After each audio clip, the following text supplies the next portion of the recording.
রাজ্যের জনজাতি কল্যাণ দপ্তরের মন্ত্রী তথা কৃষ্ণপুর বিধানসভার বিধায়ক বিকাশ দেববর্মার নির্বাচনী এলাকায় এখন যেন উন্নয়নের চেয়ে বেশি আলোচনায় জনরোষ। একসময় ভোটের প্রতিশ্রুতির ঝাঁপি আজ সাধারণ মানুষের কাছে যেন পরিণত হয়েছে হতাশা, ক্ষোভ আর বঞ্চনার প্রতীকে। কৃষ্ণপুর বিধানসভার অন্তর্গত ভূমিহীন টিলা এলাকায় প্রায় ৭০টি পরিবারের বসবাস, অথচ স্থানীয়দের অভিযোগ বছরের পর বছর ধরে মৌলিক পরিষেবার অভাবে ভুগছে এলাকা। সবচেয়ে প্রকট সমস্যা পানীয় জলের।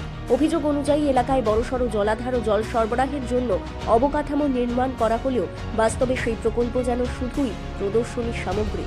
ট্যাঙ্ক রয়েছে কিন্তু জল নেই, প্রতিশ্রুতি রয়েছে কিন্তু পরিষেবা নেই। স্থানীয়দের প্রশ্ন, নির্বাচিত জনপ্রতিনিধির কাজ কি শুধুই ভোটের সময় মানুষের দরজায় যাওয়া? এলাকাবাসীর বক্তব্য, 2023 সালের বিধানসভা নির্বাচনের আগে একবার ভোট চাইতে এসেছিলেন মন্ত্রী, তারপর থেকে আর তার দেখা মেলেনি। সবচেয়ে সমস্যা জলের সমস্যা, রাস্তার সমস্যা, এগুলোই আমরা বেশি সমস্যা। এলাকার মধ্যে মন্ত্রী হয়নি না, একবার আইছিল যখন বুথ হয়েছে, বুথের সময় আইছিল তখন কইছে যে মাসি কাকি দাদা তোমরা সাথে আমি সুটকি ভর্তা দেয়া আলু ভর্তা দেয়া খাইয়া দেবো, আমার নাম বিকাশ, আমি বিশ্বাস করো, আমি তোমরা বিশ্বাসের করবো। ওই কিচ্ছু দিল না। সাধারণ মানুষের সুখ দুঃখ, সমস্যা, সংকট কিংবা উন্নয়নের খোঁজ খবর নেওয়ার প্রয়োজন বোধ করেছেন বলে কেউ মনে করতে পারছেন না। ক্ষোভ এখন শুধু বিরোধী সমর্থকদের মধ্যে সীমাবদ্ধ নেই, গ্রামাঞ্চলে কান পাতলেই শোনা যাচ্ছে অসন্তোষের সুর।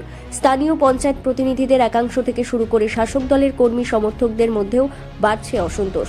অনেকেই প্রকাশ্যেই বলতে শুরু করেছেন, এভাবে চললে আগামী নির্বাচনে বিকাশ দেববর্মার আর সমর্থন করা সম্ভব নয়। নির্বাচনের এখনও অনেক দেরি, কিন্তু রাজনৈতিক পর্যবেক্ষকদের মতে জনরোষের পারদ যে হারে চলছে তা শাসক দলের জন্য মোটেই সুখকর বার্তা নয়। কারণ ক্ষোভের এই আগুন শুধু ভূমিহীন টিলাতেই সীমাবদ্ধ নয়, কৃষ্ণপুর বিধানসভার বিভিন্ন প্রান্ত থেকে উঠে আসছে একই অভিযোগ। জনগণের প্রতিনিধি কি সত্যিই জনগণের পাশে আছেন? ভোটের সময় মানুষের দোরগোড়ায় হাজির হওয়া সহজ, কিন্তু ভোটের পর মানুষের পাশে দাঁড়ানোই প্রকৃত জনপ্রতিনিধির পরিচয়। কৃষ্ণপুরের মানুষ এখন সেই উত্তরটাই খুঁজছেন। Bureau report, Tripura TV. জায়গায় জায়গায় পাইপ ফাটে রয়েছে, হ্যাঁ তারপরে অর্ধেক রাস্তা পর্যন্ত জল আয়ে, আর বাদ বাকি মধ্যের থেকে মানে জল পায় না তারা। এদিকে লোক, তারা পুব পাড়ার লোক মানে জলই পায় না। এদিকে যেদিকে শুধু পাইপ দিয়ে রাখছে কিন্তু জলের কোনো নাম নাই। যেদিকে জল পায় তারা কিরকম জল পায়? তারাও অল্প অল্প, বেশি না। কত পরিবার বাসা কেন?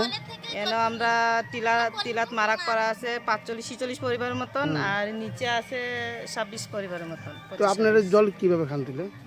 এই কষ্ট করে এই অল্প অল্প লইয়া কি দেখো, এই একটা পয়েন্টে 3-4 পরিবারের কারাকারি করে নেওয়ার লাগে। আচ্ছা, এরপরে কোনো সময় পাই, কোনো সময় পাই না, আর কোনো সময় কিতা হয় লাল জল বাইর হয়। তো এই লাল জল গেলে গিয়া পরিষ্কার জল বাইর হইব, তখনই গিয়া পায়, তখনই সবাই পায় না।